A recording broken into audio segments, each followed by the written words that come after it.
তখন সেই প্রকৃতি চণ্ডাল কন্যা সেই সন্ন্যাসীকে উত্তর দিচ্ছে, ক্ষমা করো প্রভু, ক্ষমা করো মোরে, আমি চণ্ডালের কন্যা, মোর কূপের বাড়ি অসচি, আমি চণ্ডালের কন্যা, তোমারে দেব জল হেন পুণ্যেরও আমি নহি অধিকারিণী, আমি চণ্ডালের কন্যা। চণ্ডাল কন্যা চণ্ডালিনী তিনি বৌদ্ধ সন্ন্যাসীকে এই উত্তরটা দিলেন। এরপর সেই বৌদ্ধ সন্ন্যাসী, তার নাম যেমন চণ্ডাল কন্যার নাম প্রকৃতি, তেমন বৌদ্ধ সন্ন্যাসীর নাম আনন্দ।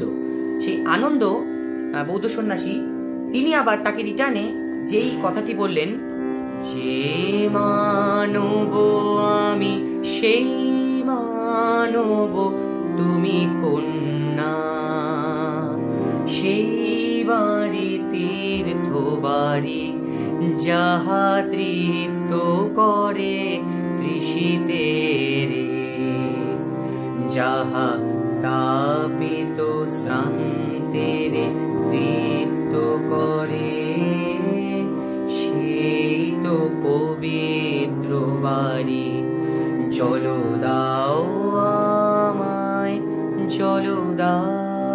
জল চাইছেন। এবার প্রকৃতি চণ্ডাল কন্যা তিনি কিন্তু সমস্যায় পড়ে গেলেন, আমি কি করব বুঝতেও পারছি না, একজন বৌদ্ধ সন্ন্যাসী আমার কাছে জল চাইছে, হ্যাঁ জল নাও দিয়ে পারছে না, এবার জল তো দেওয়া উচিত না, কিন্তু এত এরকম ভাবে চাইছে, এবার আমাকে তো দিতেই হবে। সে তো অত কিছু বোঝেনি, সে জলটা তাকে প্রদান করলো বা জল দিল তার।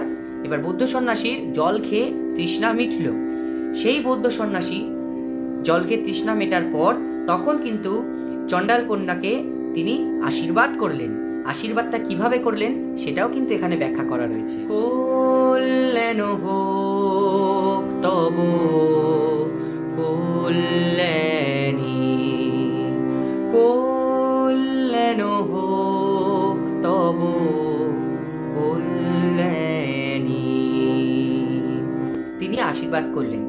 এরপর তো আনন্দে আত্মহারা হয়ে গেলেন চণ্ডাল কন্যা, যে আমি জল দিতে পেরেছি একজনকে, তিনি হলেন বৌদ্ধ সন্ন্যাসী, যেখানে কোনো জাত পাত ভেদ বিভেদ কিচ্ছু কিন্তু নেই, ওনাকে জল দিতে পেরেছে। জল দেওয়ার পর প্রকৃতি নিজেই গান করবে, বা এটা আমরা এই নৃত্যনাট্যের মধ্যে দেখতে পাই যে কোরাসে এই গানটা করা হয়, এবং প্রকৃতির যে আনন্দ বা চণ্ডাল কন্যা যে আনন্দে আত্মহারা হয়েছে সেই জিনিসটাকে ফুটিয়ে তোলা হয়। একটি গন্ডু সুজল আহা নীলে